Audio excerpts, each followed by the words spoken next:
Deuteronomy chapter 12, the one place of worship.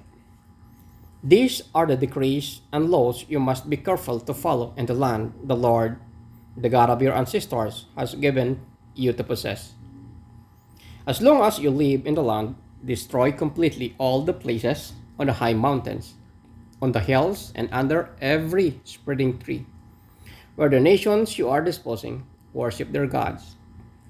Break down their altars, smash their sacred stones, and burn their Asherah poles in the fire. Cut down the idols of their gods and wipe out their names from these places. You must not worship the Lord your God in their way, but you are to seek the place the Lord your God will choose from among all the tribes to put his name there for his dwelling. To that place you must go. There bring you burnt offerings and sacrifices, your tithes, and a special gift, what you have vowed to give, and your freewill offerings, and the firstborn of your herds and flocks. This in the presence of the Lord your God.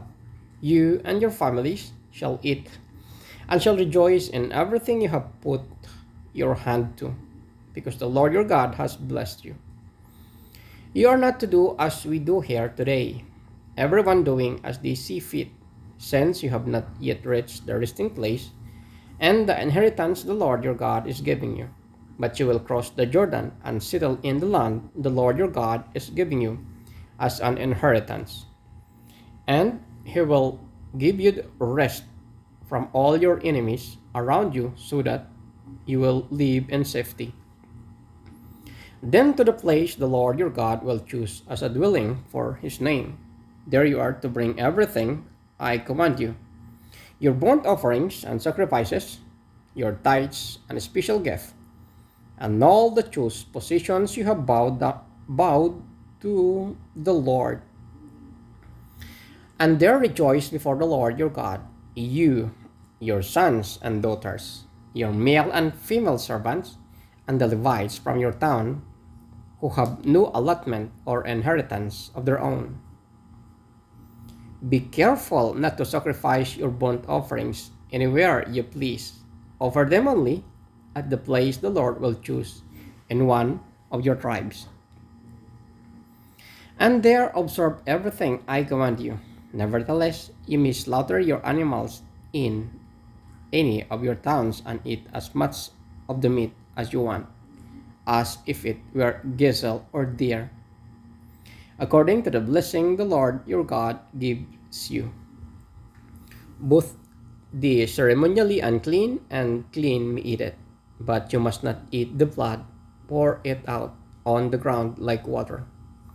You must not eat in your own towns the tithe of your grain and new wine and olive oil, or the firstborn of your herds and flocks, or whatever you have vowed to give, or your freewill offerings or special gift.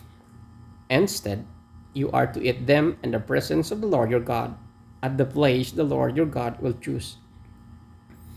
You, your sons and daughters, your male and female servants, and the Levites from your towns.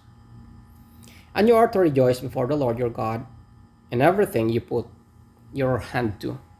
Be careful not to neglect the Levites as long as you live in your land.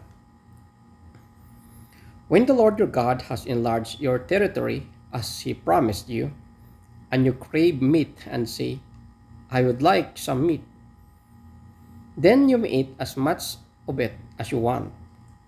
If the place where the Lord your God chooses to put his name is too far away from you, you may slaughter animals from the herds and flocks the Lord has given you, as I have commanded you, and in your own towns you may eat as much of them as you want. Eat them as you would gazelle or deer. Both the ceremonially unclean and the clean may eat, but be sure you do not eat the blood, because the blood is the life, and you must not eat the life with the meat. You must not eat the blood, pour it out on the ground like water. Do not eat it, so that it may go well with you and your children after you, because you will be doing what is right in the eyes of the Lord. But take your consecrated things and whatever you have vowed to give, and go to the place the Lord will choose. Present your burnt offerings on the altar of the Lord your God. Both the meat and blood, the blood of burnt sacrifices, must be poured beside the altar of the Lord your God. But you may eat the meat. Be careful to obey all these regulations I am giving you, so that it may always go well with you and your children after you, because you will be doing what is good and right in the eyes of the Lord your God. The Lord your God will cut off before you the nations you are about to invade and dispossess. But when you have driven them out and settled you in their land, and after they have been destroyed before you, be careful not to be ensnared by inquiring about their God, saying, how do these nations serve their gods? We will do the same. You must not worship the Lord your God in their way, because in worshiping their gods, they do all kinds of detestable things the Lord hates. They even burn their sons and daughters in the fire as sacrifice to their gods. See that you do all I command you. Do not add to it or take it away from it.